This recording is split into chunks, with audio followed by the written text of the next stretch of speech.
Veamos cómo descargar datos de un sensor medioambiental activo actualmente. Lo primero que vamos a hacer es irnos a la web de sensor.community y ahí en la sección de la página principal lo que vemos es un mapa con todos los sensores activos actualmente. Lo que vamos a hacer es acercarnos al lugar donde está el sensor del que queremos obtener datos. Por ejemplo, este mismo, que está en Blanes. En este punto de Blanes, ahora mismo lo que vemos son los sensores de partículas, el PM2.5. Hay un sensor activo que es el 902.65. Si hacemos clic en este botón, podemos elegir otro tipo de sensor, por ejemplo, uno de temperatura.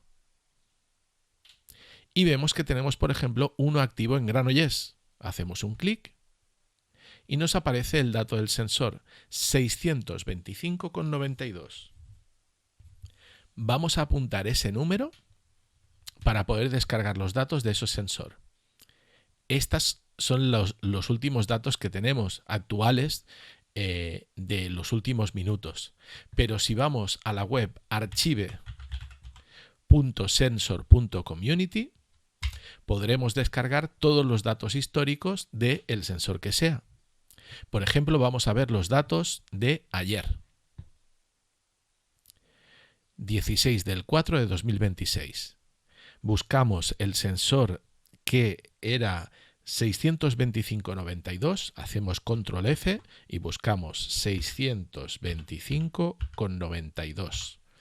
Y tenemos un archivo CSV de 43 kilobytes que nos da todos los datos que se captaron ayer.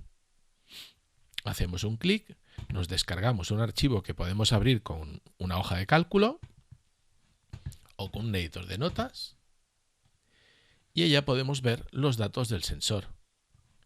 El ID del sensor, el tipo de sensor que es, la localización en latitud y longitud,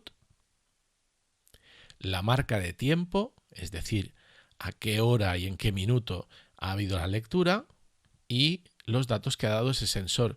Un sensor BME280 son datos de temperatura, presión y humedad.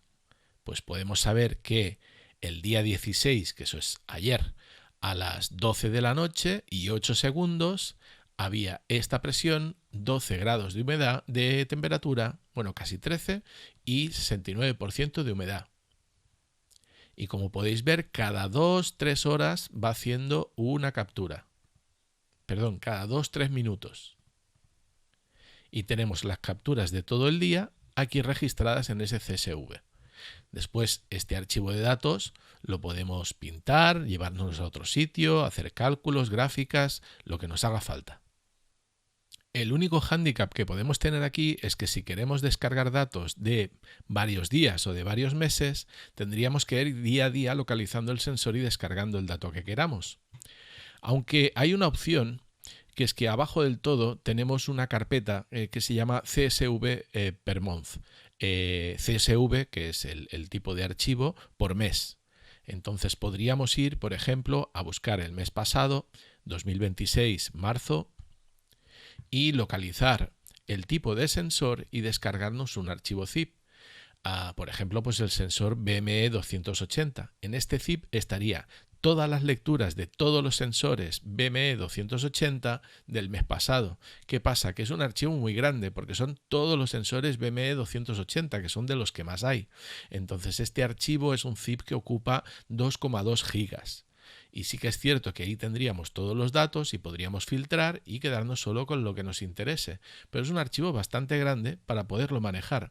Así que depende del estudio que tengamos que hacer, pues descargamos día a día o descargamos el recopilatorio del mes para hacer medias, pero sobre todo filtrar y eliminar datos, ya que habrá muchos datos ahí dentro.